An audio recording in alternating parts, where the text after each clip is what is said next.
Welcome. If you watch Christopher Nolan's Oppenheimer, you've noticed it's a very long film, 3 hours, more than 3 hours.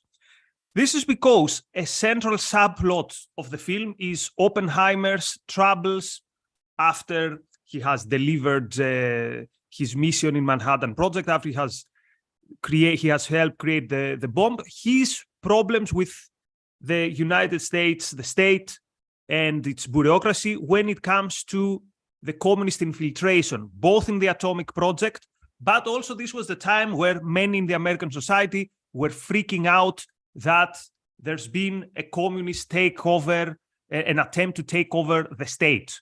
Many call it a Red Scare, others call it a hysteria, others call it a paranoia, and it's the atmosphere that gave rise to what many people know as McCarthyism. Here's the thing. One of my favorite sayings goes something like, the fact that you're paranoid doesn't mean that they're not after you. So the fact that McCarthy, for example, was someone whose methods were dubious and was someone of very questionable moral character doesn't mean that the worries about Soviet infiltration in the top echelons of American society and the American states were not legitimate. So in Oppenheimer, we get two claims. Two claims are alluded. The one is that there was an unreasonable worry about Soviet infiltration. And the other thing is that part of this unreasonable worry was the targeting of individuals just for their ideas.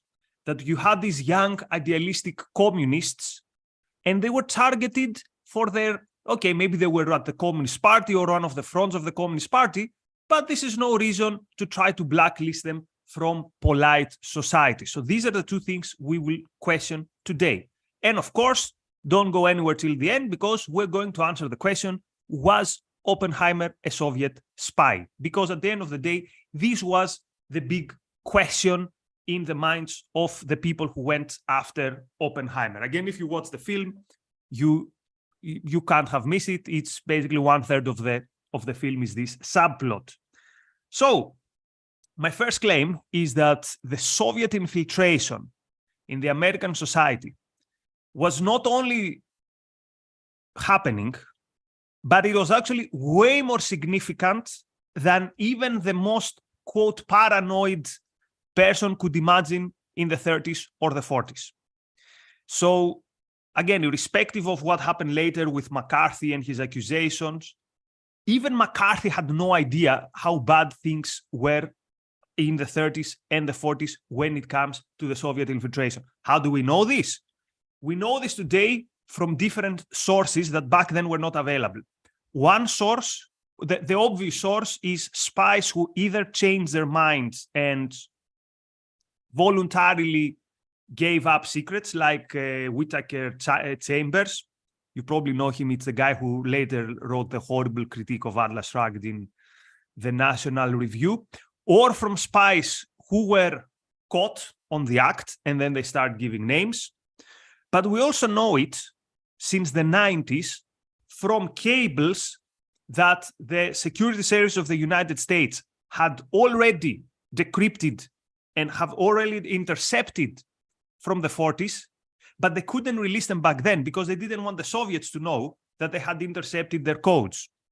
And most importantly, we know way more things today based on the KGB files that were open for a short period after the fall of the Soviet Union. So between the fall of the Soviet Union and the rise of Putin, there were some years where Yeltsin was a bit too liberal with giving us access to some files. Actually, what happened is that their secret services were in such a disarray, their pension funds were in collapse, that money could give you access to some of these files. So based on all this, let's answer the questions.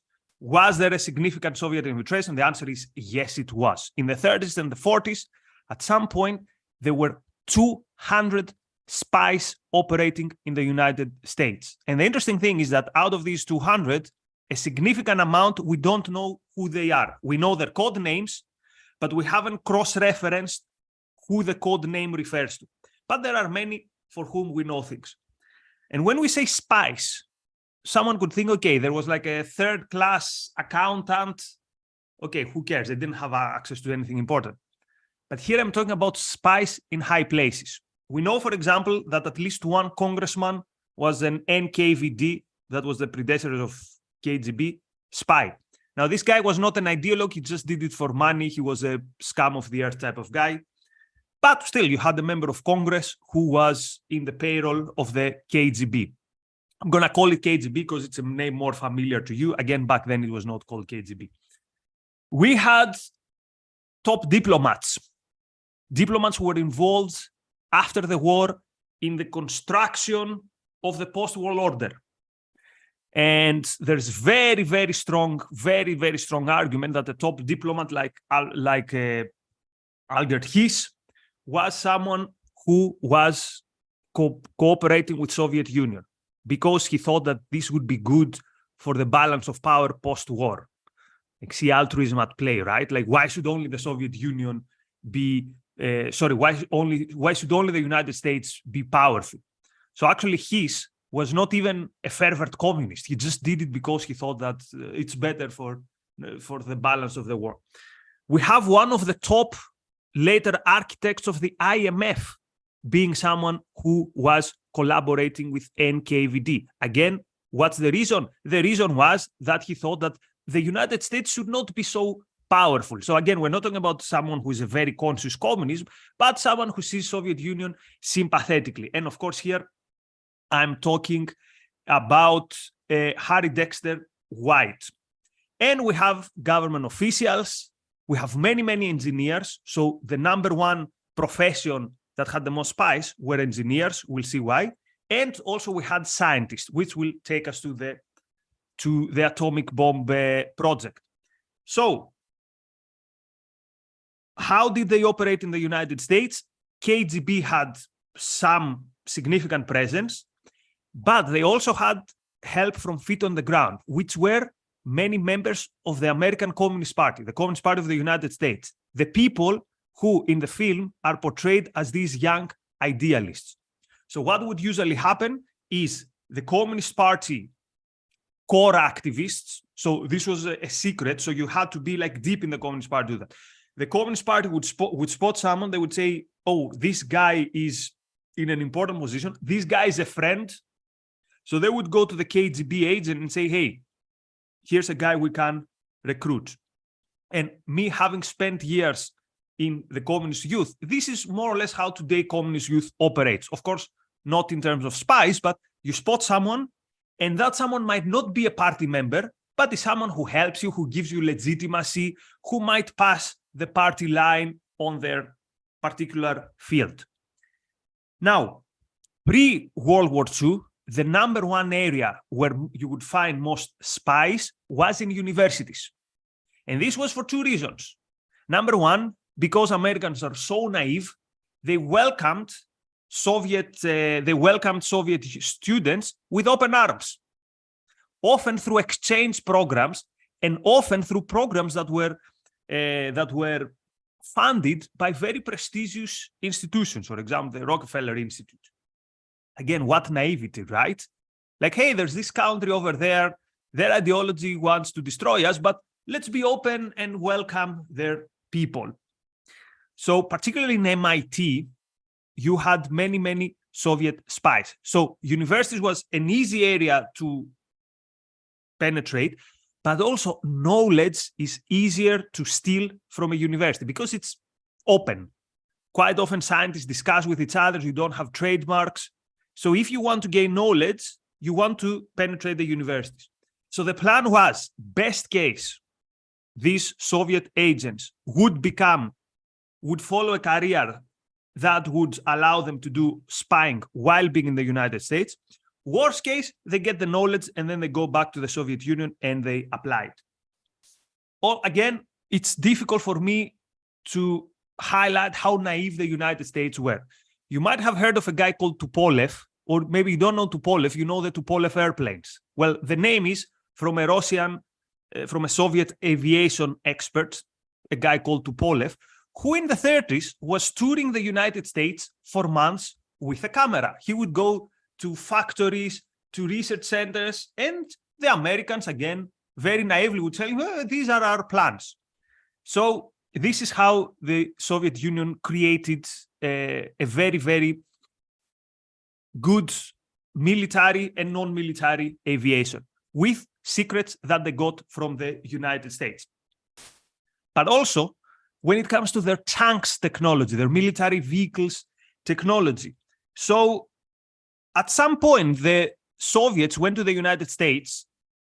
They went to an individual, to a private manufacturer, a guy called Christie, and they got tanks from him. So they weren't allowed to get tanks from the state, but they got them from an individual.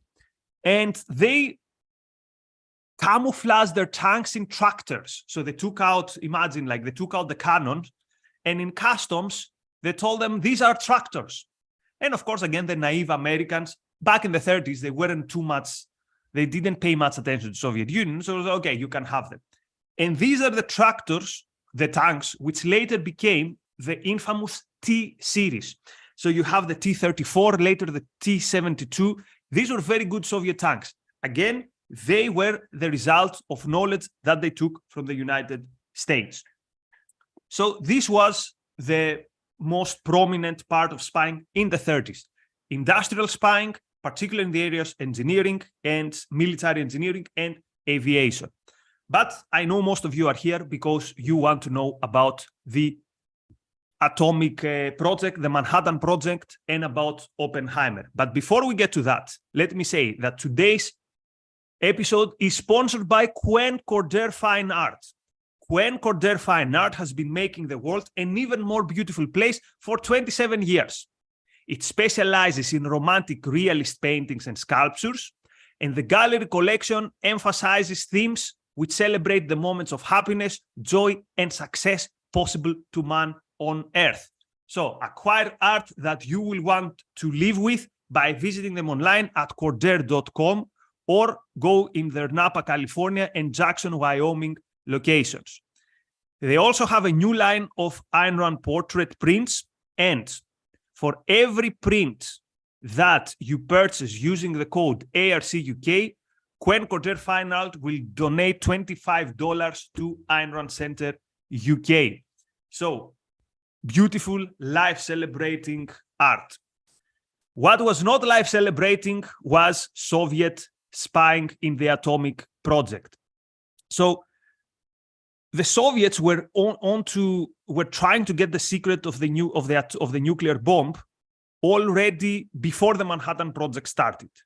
So they had their eyes on the German project, but they had a much better penetration in the British project. But till February 1944, they didn't have anything. So they knew that something was happening, but they didn't have actual information. And again, KGB, back then with a different name, they had a whole project throwing their best resources when it comes to getting the nuclear secret. And they named this project Enormous, Enormos, that was the Russian name. And then suddenly things started coming their way. So the first thing that came their way was through a guy which you might have heard of, a guy called Julius Rosenberg. He was the only civilian with his wife who was executed later in the United States for treason. Interestingly, I grew up in my room. There was a poster of many revolutionary heroes. One of them was Rosenberg. Back then in the 90s in Greece, the idea was Rosenberg was innocent. Okay, how innocent was he?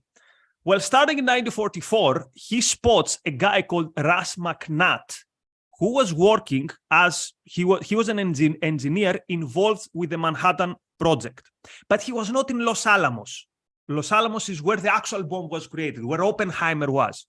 He was in a different project, he was in the Oak Ridge field. So he gave some information, but it was not like information from the belly of the beast. Soon, though, the Soviets would get information from the belly of the beast, from the project where Oppenheimer himself was. Was it from Oppenheimer? You'll see.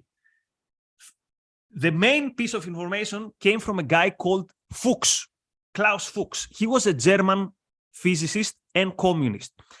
Fuchs started working in the UK in their atomic project, and he was such a devoted communist that once he realized what he was working on while in the UK, he found people from the underground communist mechanism of the German Communist Party. So he was a German, and there were exiled German communists in England.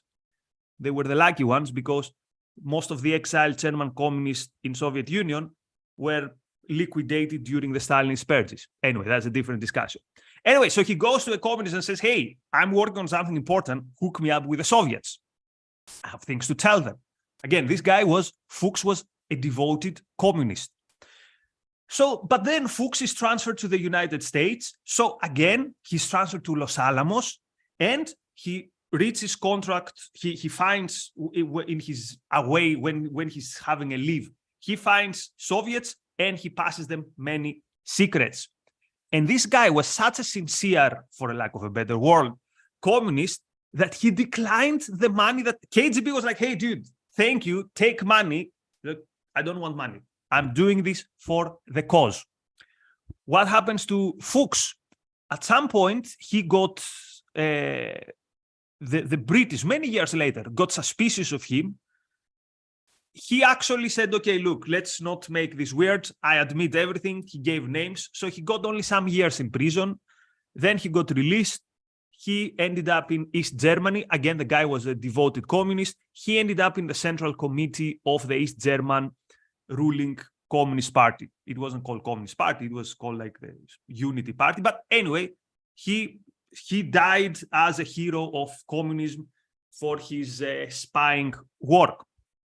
The most interesting case in Los Alamos, although Fuchs was the most, so Fuchs was working on the infusion of the bomb, but the most interesting case in Los Alamos was a different guy, a guy called Theodore Hall. Theodore Hall was a child wonder. We're talking about a guy, you know, like Mike Ross from Suits. We're talking about this type of brain, which is very, very rare. The guy at 18 years old, he graduated Harvard. Not he was admitted to Harvard. He graduated Harvard at 18. Then he's transferred in Los Alamos.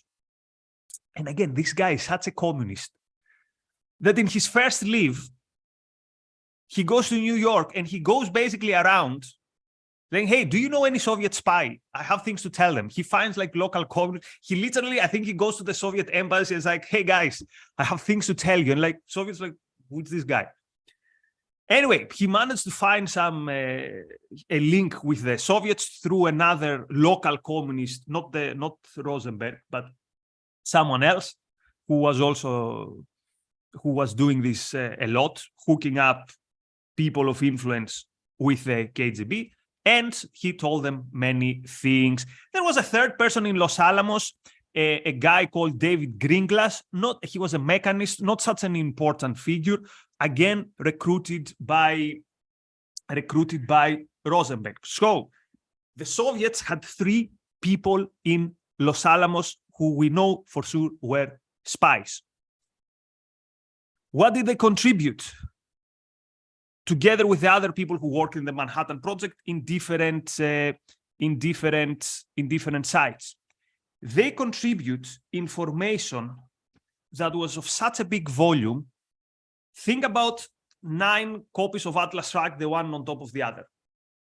We are talking about this amount of technical information. Did the Soviets use that information? You bet they did. Soviets basically had the cheat sheet for their nuclear bomb. So the Soviets managed to get their nuclear bomb.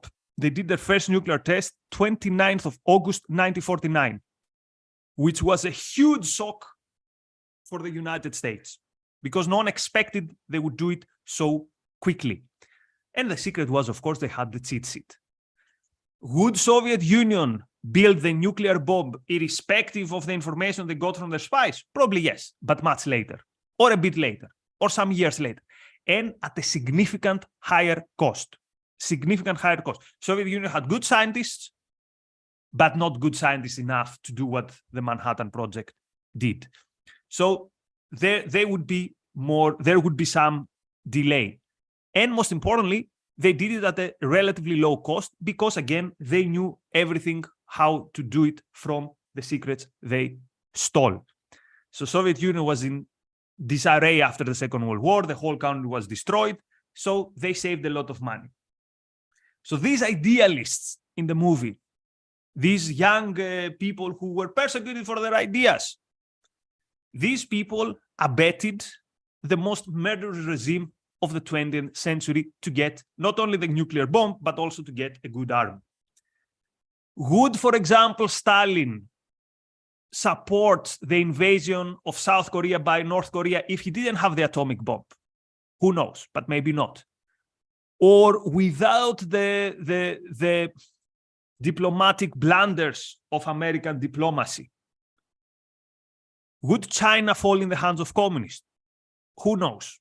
But what we do know is that the people who were spying for Soviet Union and were working on Soviet interests played a role in these big events. And now the important question is, okay, the Soviets had spies, but what about Oppenheimer? Was Oppenheimer himself a Soviet spy? I will give you the answer in a second. First, let me say a big thank you to Free Trade, to Jonathan, and to Catherine. And let me once more recognize the contribution of Quent Cordair Fine Art. Quent Cordair Fine Art has been making the world an even more beautiful place for 27 years. Romantic realist painting and sculptures celebrating the moments of happiness and joy which is available to man. Go to cordair.com or visit their actual gallery in Napa, California and Jackson, Wyoming. Also, they have the new Ayn Rand portraits, and if you buy them and you put the code ARCUK, Quent Cordair Fine Art will donate $25 to Ayn Rand Center UK. So a huge thank you to Quent Cordair Fine Art. So what about Oppenheimer? Was Oppenheimer a communist? Let's begin with this. At some point in his life, the answer is probably yes. Before 1942, 1943, Oppenheimer was involved with many communist fronts. What is a communist front? Communist front is, again, I know this from my communist year.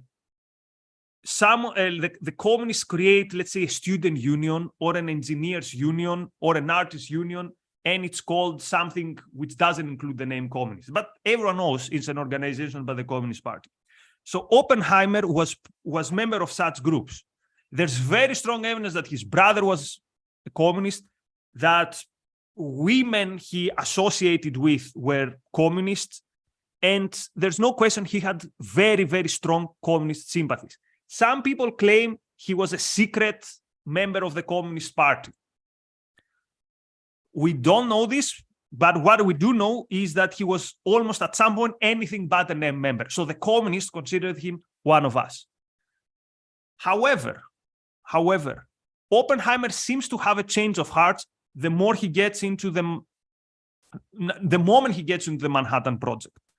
So who knows what it was? Maybe the Hitler-Stalin Pact in 1939. So as time goes on, Oppenheimer is a bit colder towards his communist sympathies. He actually tells people he worked with, hey, leave aside like the communist stuff. And when he enters the Manhattan Project, of course, they know his former communist sympathies. They vet him, and he actually gives names. He says, this and this and this and this person, don't put them on. They're a liability. They're hardline communists. Forget them. Was he a Soviet agent, though? Because you could say that's exactly what a spy would do, right? He would say, yeah, I'm not a spy. These are communists. Don't put them in, so that he would then give the secrets to the Soviets. Oppenheimer was not a Soviet spy. Oppenheimer was not a Soviet spy. How do we know that? Because we know that the Soviet secret services tried to get to him. We know that they tried not once, they tried many times to get to him, and we know they failed. So say whatever you want about Oppenheimer, his moral compass maybe was a bit broken. Maybe he shouldn't have the opinions he had about the nuclear bomb, that he thought it was unnecessary later, or he wasn't sure what he did, or he thought that the United States shouldn't have the monopoly on the nuclear bomb. We could say he was wrong, whatever. one thing is for sure. Oppenheimer was not a Soviet agent. And people who tell you, we know for sure Oppenheimer was a party member and no, the one thing we know for sure is that he was not a Soviet agent. How do we know? Because in the declassified KGB files, we can find information by people who say, I tried to get to Oppenheimer, we didn't manage to get this guy. What a pity. We thought this guy would be welcome because of his ideas. Turns out he's not. Anyway, that's all I wanted to say today. So what's the sum up very, very quickly?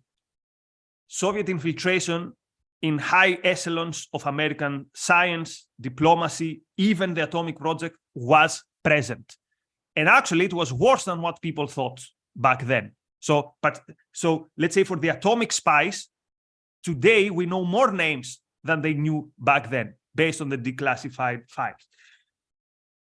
So the infiltration was important. The infiltration was significant. It created results. It boosted Soviet technology, military engineering. It accelerated the access of the Soviet Union to the atomic bomb. And the people who have participated in it, to put it mildly, reserve every moral scorn. We could even say they have blood in their hands.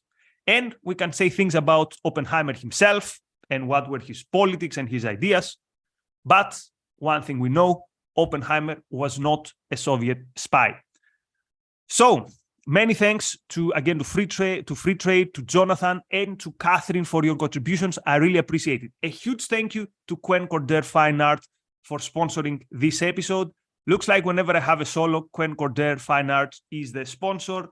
And someone wrote on Twitter how good it is that they enjoy the episodes, but also they know that this episode is sponsored by people they appreciate, like the Cordairs. So many thanks. Upcoming shows, 6 p.m. UK time, of course, the reality show. Should we have citizenship tests for voting? I think this is an idea that Vivek, what's his surname, the presidential candidate, threw on the table. And 7 p.m. UK time, Finance Friday with Jim Brown and special guest Clive Davis, the director of Ex Nihilo, The Truth About Money. So more stuff about interesting historical, communist, whatever things are troubling you next week. If you have any idea about any episode you want me to make, get in touch with Razi, see what we can do, how you can sponsor it. What's my feelings about Edward Teller? Okay, the thing is, I need to leave literally within 10 seconds. So tell you what, dear producer, I will send a written reply to our friends. Thank you very much, Frank, for your super chat. There's no time. Dear producer, drop me a Slack. I will send my 5 lines in 2 hours from now, because duty calls me. I have to be in an ARU class. Thank you, everyone. Bye-bye.